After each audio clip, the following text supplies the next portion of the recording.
Church this week said that it will bless same-sex civil marriages for the first time. It would not, though, allow same-sex couples to marry in church. In an open letter, we together apologise for the pain, hostility, exclusion and rejection that LGBTQI people have experienced within the Church. We realise that this behaviour has not reflected the universal love of God for all people. We know that we need to change. Well, let's bring in the most senior bishop to call for priests to preside over same-sex marriages. It's the Bishop of Oxford, the Right Reverend Dr. Steven Croft joins us now. A very good morning to you. Given that you think that the Church should be able to conduct same-sex marriages, do you think that this step that the Church has taken, is it progress, or do you think it's regrettably coming up short? I think it is progress, yeah, I do, and I welcome it very much indeed. I'm sorry, as many others will be, that there hasn't been sufficient consensus yet to move forward to celebrate same-sex marriage in church. I think this is a good stepping stone along that journey. I think it is, though, really significant that there will be prayers of love and faith to ask God's blessing on same-sex couples in church in a public way across every diocese in the Church of England once those have been commended in a few months' time. And I think it's really significant we're going to issue new pastoral guidance around same-sex relationships in church, and especially for our clergy. So I think those two things are really, really good steps forward, and I do welcome them. And I believe they'll be warmly welcomed right across our church and society. To the extent that you do welcome it as a stepping stone, what's required to take the next step?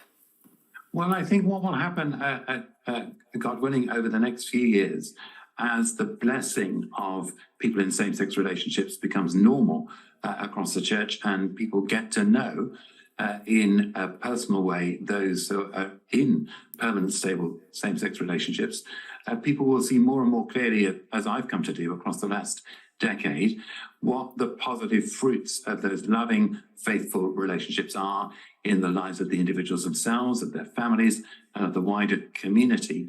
And it will be that which causes a change of heart and mind in order that, in time, same-sex marriages will, I think, be celebrated in churches.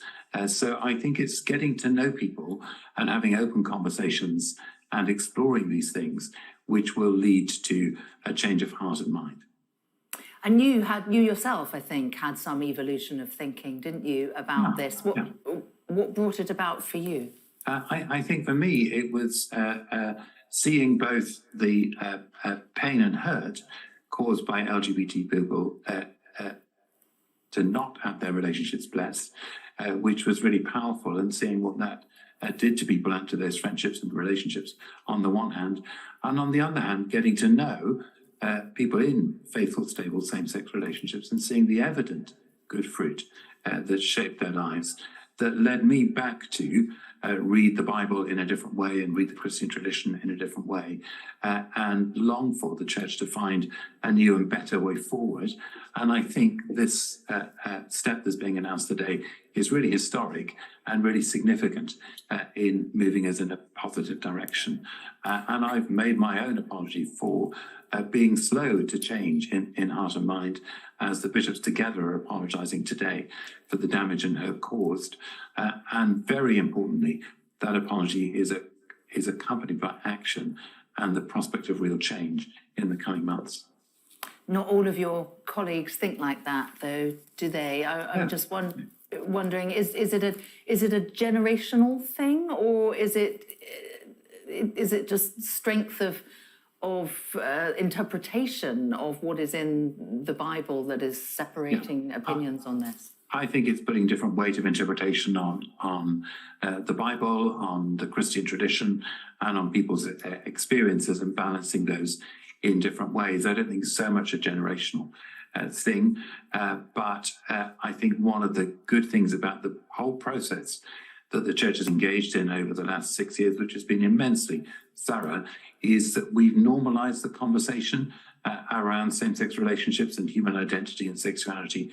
Genuinely, we've become much better at having the conversation. We've been able to acknowledge difference, and different bishops will take different positions on this both today and going forward, but a commitment to hold together within that, which I think will be helpful. But most important is the positive step that we're taking to affirm permanent, stable, same-sex relationships, which is truly historic, I think, for our church today. And does your philosophy on this also extend to clergy themselves, that they should not find any impediment on being promoted within the church if they too are in a same-sex marriage? Yes, it does for me personally, and I think what's being announced today will lead to new pastoral guidance being drawn up in the next few months, which I hope and expect will enable those who've entered into same-sex marriage to be licensed in new roles, which can't currently happen. And I believe it will lead to those who are already married being able to be considered for ordination, which again can't at present happen. But those guidelines have yet to be finalised, and the next stage on the journey is the General Synod debate on these proposals in a few weeks' time in February. And I really hope that the Synod is able to affirm this direction of travel, which the bishops have agreed on by very considerable majorities. And I hope that we will then move forward and issue the pastoral guidance and commend the prayers in the next few months.